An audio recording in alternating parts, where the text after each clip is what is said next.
I'm Sharon Betters. Thank you so much for joining me for the Daily Treasure podcast. Today's devotional is called The Roots of Legacy, and this will be our last devotional in our Treasures Along the Way series. Tomorrow we begin our What She Said series, and I'm so excited to introduce you to the authors who will be joining us for the next few weeks. Today's devotional is called The Roots of Legacy, and today's treasure is from Joshua 4, verses 21 through 22. And he said to the people of Israel, "When your children ask their fathers in times to come, 'What do these stones mean?' then you shall let your children know, Israel passed over this Jordan on dry ground."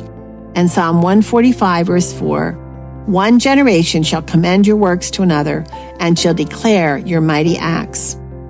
Our pastor's son and friends officially launched Stone's Throw Church, a new congregation in Middletown, Delaware, and I am suddenly whisked down a tunnel of memories.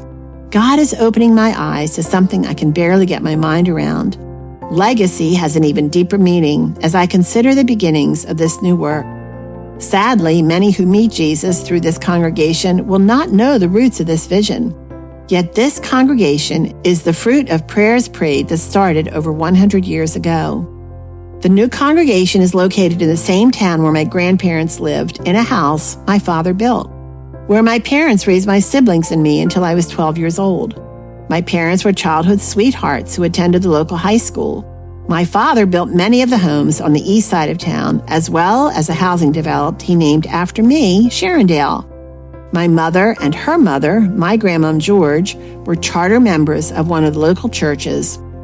Grandmom believed Sundays were meant for rest, so when my two girl cousins and I went to her house after church, we spent at least part of the afternoon sitting on lawn chairs in the backyard, reading our Sunday school papers. Grandpop George, who didn't attend church while Grandmom was alive, was inside, listening to the Phillies on the radio, smoking his cigar, and falling asleep to the drone of the announcers. All activities which led my grandmother to conclude her husband was hopelessly lost. Childhood in Middletown was idyllic. We played in the woods and built dams in the clean streams so we could cool off during the lazy, hazy summer days. On hot afternoons, we played board games on the porch or looked for the perfect turtle to enter into the Vacation Bible School turtle race. My siblings and I held 4th of July parades and performed puppet shows for our parents. We walked into town, sometimes balancing ourselves on the stone wall surrounding the old cemetery along the way. We visited the old-fashioned Five and Dime and bought genuine cherry Coke at the soda shop. You know the kind, with real cherry syrup and maraschino cherries at the bottom of the real glass. There was an old Methodist church in Middletown where my mother led the Brownies and Girl Scouts, and I was one of her girls. I walked the streets of this little town all by myself and sold more boxes of Girl Scout cookies than anyone else in my troop. Sometimes we attended movies at the old Everett Theater. 25 cents to see Tammy starring Debbie Reynolds, definitely my all-time favorite childhood movie. We attended the same little church where my mother grew up as a charter member. No nurseries, no kids' church, nowhere to take crying children unless you were my father. I remember well Daddy taking me out of the service, applying discipline, and carrying me back to the pew. I learned early how to sit in church. How much of church actually soaked into my little mind?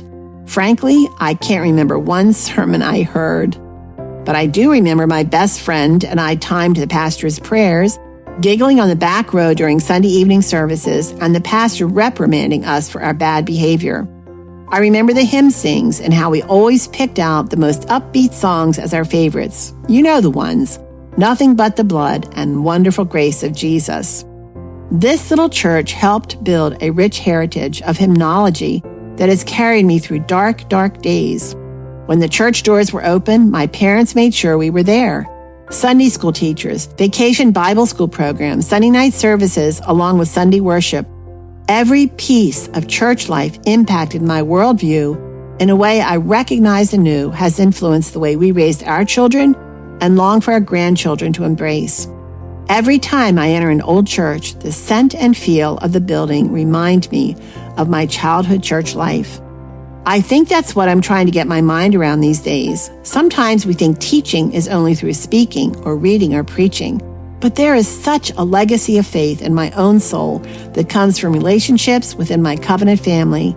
I long to pass on to our children and grandchildren this legacy. I want them to be captured by the joy of knowing Jesus because they are watching their parents and grandparents live lives that reflect His love and grace. I have to admit I wasn't really impressed with my grandmother's way of expressing her faith. She seemed rule-driven, and I wanted freedom. Yet perhaps it was her prayers that helped turn my heart back to Jesus when I strayed off the path of intimacy with Him. Perhaps her prayers, prayed before our children were born, contributed to our son, her great-grandson, leading a congregation in the very town where I first remember those strong family connections and experienced church life. Last week, our 3 church campuses celebrated the birth of Stone's Throw, now called The Town, with a joint dinner, worship, and communion. All 3 worship bands led the music. It was loud, it was joyful, it was moving. Little children clapped and moved their bodies in time with the music, literally dancing in the aisles. Seeing our young people and children embrace church life as a place of joy and fun is perhaps one of the best parts of worship for me. During one of the songs, Chuck leaned over and laughing said, "If your grandmother could see this, she would be turning over in her grave." And I thought, if she can see it, she is seeing through the eyes of Jesus, and I think she just might be dancing in heaven as she recognizes God is answering her prayers by sending her great-grandson to proclaim Jesus in her hometown. Yes, the roots of legacy run deep. What a gift to see the sweet fruit of generational praying and worship. And here's an update for this church. 10 years later, Stone's Throw Church changed their name to The Town and moved into their new home, the first Protestant church built within the city limits of Middletown, Delaware in 50 years. The last one built? The Little Orthodox Presbyterian Church. My father helped build, and where my grandmother and mother were charter members. The same little church where my parents took my siblings and me from the time we were born. Some might drive by that little church and conclude nothing significant ever happened there. Yet God planted seeds in that church almost 100 years ago that are growing sweet, eternal fruit. The roots of legacy grow deep. Thanks so much, friends, for being with us today for Treasures Along the Way, our last day of Treasures Along the Way. Tomorrow we start a whole new series. And as we wrap up this series, I want to remind you of the Help and Hope podcast. I want to remind you that God's love is presented in so many different ways, and sometimes our hearts are hemorrhaging so badly that we can't even hear or see that God is near. But somebody else's story can be the tourniquet that stops our bleeding for just a moment so that we are able to recognize God's presence in the gifts that He sends our way, the treasures along the way. And one of those treasures that I hope will help stop the bleeding in your broken heart, if your heart is broken, or perhaps in the heart of a friend, is God's presence in suffering. My conversation with Glenna Marshall. What a privilege to meet Glenna and to hear about how she experienced not just one life crisis, but numerous ones, such as infertility, ministry conflict, and chronic pain, all at the same time. All at the same time.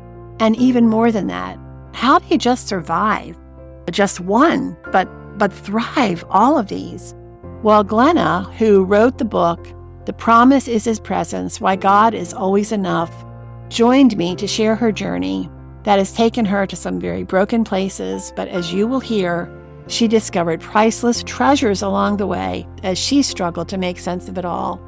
So I hope that as we wrap up our Treasures Along the Way series, that you will check out this conversation that I had with Glenna, that you will recognize a soulmate, that you will be encouraged to walk by faith wherever God has placed you, and that you will share her story with others.